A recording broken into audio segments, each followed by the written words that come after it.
कुळगाव ग्रामीण पोलिसांची धडाकेबाज कारवाई. अनधिकृतरित्या LPG गॅस सिलेंडर विक्री करणाऱ्या 10 जणांना अटक. राटोळी गावाच्या हद्दीत असलेले पोल्ट्री फार्म हाऊसच्या शेडमध्ये घरगुती वापराकरिता लागणारे LPG सिलेंडर टाकी घेऊन त्यातील गॅस व्यावसायिक वापराकरिता लागणारे सिलेंडर टाकीमध्ये कॉम्प्रेसरवर मशीनद्वारे भरून त्याची विक्री करत होता.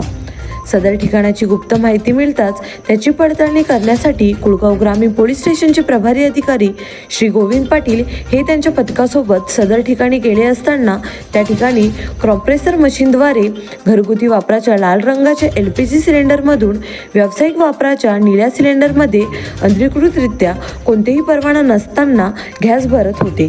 सिलेंडरची अफरातफर होत असल्याचे निदर्शनास येताच संबंधित 10 आरोपींना अटक करून गुन्हा दाखल करून अटक करण्यात आली आहे.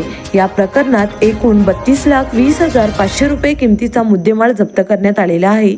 सदरची उल्लेखनीय कामगिरी गोविंद पाटील व त्यांच्या पथकाने केली असून सदर गुन्ह्याचा तपास कुळगाव पोलीस स्टेशनचे प्रभारी अधिकारी श्री गोविंद पाटील हे करीत आहेत. लोकसेवा वार्ता न्यूज बदलापूर.